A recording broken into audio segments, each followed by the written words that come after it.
Hey there and happy Monday, everybody. It is 6:30. I'm Matt Johnson, and you are logged on to the Fox 40 News Information app. This is the interactive show where we monitor the news wires, our satellite partners, and the web to tell you what is hot. We'll tell you how you can get involved in just a second. We start, though, tonight with the local app. President Obama is in Gulfport during his two-day fact-finding tour. He sat down with state officials and local business owners to discuss the environmental and economic impact of the Gulf oil spill. The president reassuring those gathered around the table to count on assistance in cleanup, recovery, and rebuilding. The president is heading to Alabama next. His final stop will be in Florida on Tuesday. BP agrees to set up a multi-billion-dollar compensation fund for folks along the Gulf Coast. Costs of the spill have already reached $1.6 billion. That includes a grant for $25 million to Florida, Alabama, and Mississippi, and a $60 million barrier project off the Louisiana coast. Those costs are expected to rise with the countless number of lawsuits filed against the oil giant. Tonight, we want to hear from you again on our Fox 40 News Facebook page. You can like us, search Fox 40 News, and post on our wall. We're telling you President Obama is on the Mississippi coast. We want to know how you think he's handling the oil spill. We've got the page pulled up right now. We'll read your comments a little bit later on in the social app. Well, the images of oil-soaked birds and beaches aren't what you'll see on Mississippi's coast.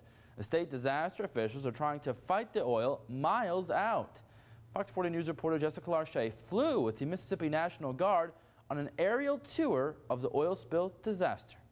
Now, about 60 miles outside of Gulfport and where we took off, we started to see evidence of the oil. We saw it as sheen and dark splotches like you see there in the middle of your screen.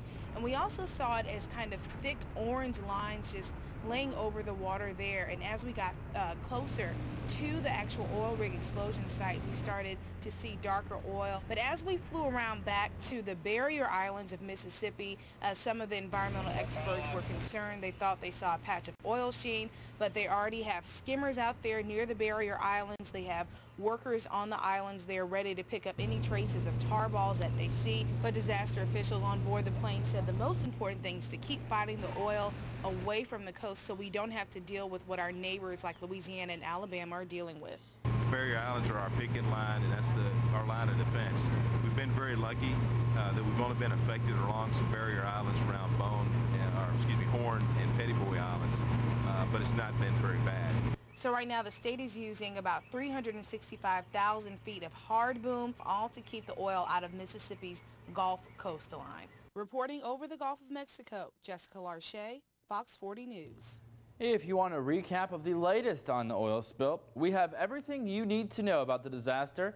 Just log on to my601.com and search oil. And Fox 40 will present and air President Obama's Tuesday address on the oil spill here. Obama is set to talk on the environmental disaster. Tune in tomorrow night at 7, right after the information app.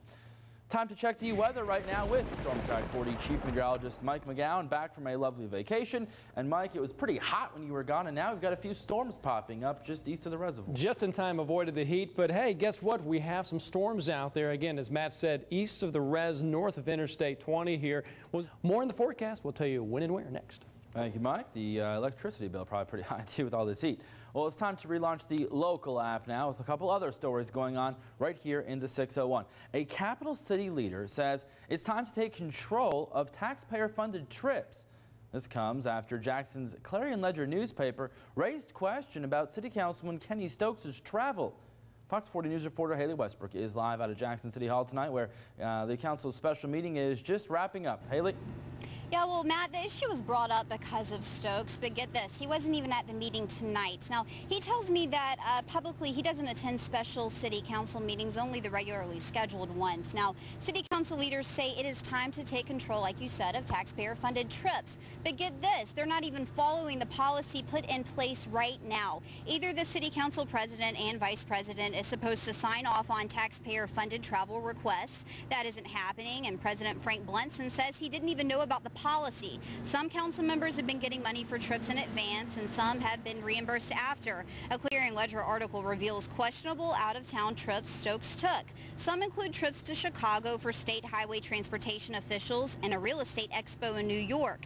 Some people in the newspaper they interviewed did not recall seeing Stokes on some of the trips. Stokes says he has proof he was there, though. Now, the Rules Committee is now taking a second look at the travel policy. Council members say there needs to be more enforcement. They might make some more changes. Now, no city council members would comment on Stokes' absence or Stokes' travel, but Councilman Stokes tomorrow on city council meetings regularly scheduled agenda, he is bringing up another issue. He wants the city council to possibly pay for a lawyer to maybe take some legal action against the paper. Matt? All right, Heather, they would not comment. Thank you very much. Well, Jackson police are investigating the death of a 16-year-old found in a Jackson motel with a bullet in her head. The incident happened over the weekend at the Metro Inn on Ellis Avenue. Police say someone shot and killed Felicia Miller. Detectives don't know why Felicia was there. Someone drove Miller to the Central Mississippi Medical Center. She was a student at Jim Hill High School. A busy off-ramp in Byram at Interstate 55 gets a much-needed upgrade. This morning, Mississippi Department of Transportation officials and the Byram mayor giving details on the project. MDOT is spending more than $1 million to extend the off-ramp by 600 feet. Officials say the Byram exit as it is now is pretty dangerous with all the traffic backing up into the interstate. They'll have to shut down a part of the ramp for now, but they say it's worth the safety later. We can stand a short-term inconvenience for a long-term benefit. MDOT expects the project to start next week and end in November. Well, the extreme heat we're talking about putting a strain on some of our area roads. Traffic was backed up on this afternoon on Interstate 20 near the Pelahatchie exit. MDOT officials say the road buckling is the reason for it. Maintenance Supervisor Donald Wash says the Yazoo clay expands in the heat. The road can't do anything but bend.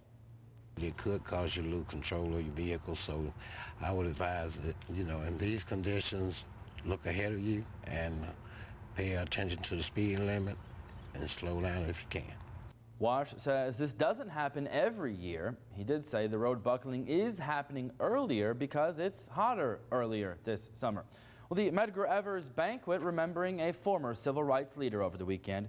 It was part of a weekend full of events marking the 47th anniversary of Evers' death. Friends, family, and citizens showing up in honor of the civil rights activist. The speaker for the event was TV judge Greg Mathis. Mathis spoke on his behalf, and his brother Charles Evers had some choice words too. It's wonderful to know they still remember what Medgar fought for and what he died for. And he didn't die for black folks, he died for all folks. A homecoming parade was also held in Medgar Evers' honor. In 1994, Byron D. LeBeckwith was convicted of killing Evers outside his Jackson home in 1963. This time now for hometown headlines. We take a trip now back to Yazoo County, where tornado cleanup efforts are still underway. Fox 40 News assignment editor Nicole Cyprian has been searching the web, and she links us to the latest. Hey Matt, well, most Mississippians have seen the video of the damage caused by the April tornadoes that hit multiple counties in our state. Now we're checking back in with some residents to see how they're picking up the pieces. Now this story out of the Yazoo Herald is part one of a 5-part series documenting local businesses on the road to recovery. Now here's video of Ribeyes Restaurant on Highway 49 right after the storm. Now the owner, Michael Saxton, says he even had to take cover in a walk-in freezer during the storm to stay safe. Now the tornado took a big chunk of his building, but he says he's already started remodeling. And for this last hometown headline, I'm going to leave you with a real feel-good story about why the number 3 will always be special for this Brookhaven hospital. Now, last month in Hometown Headlines, I told you that the King's Daughter Medical Center had revamped their labor and delivery unit to keep moms-to-be in the city limits. Well, last week, the facility welcomed 3 new little faces to the world at the same time. Rashad, Rashawn, and Rihanna Sarton are the first triplets ever born at the hospital. Now, officials say the department renovations had a big help in making the delivery a success, and thankfully, mom and all 3 babies are doing just fine. And remember, to get the latest, check out my601.com and click on Hometown Headlines. Matt, back to you. She'll be a busy mom. Thanks, Nicole. Well, up next, right after weather, we'll take a look at the national app. Right now, let's look at what's coming up on Fox tonight. At 7, it is Lie to Me, The Good Guys at 8, and then Fox 40 First at 9.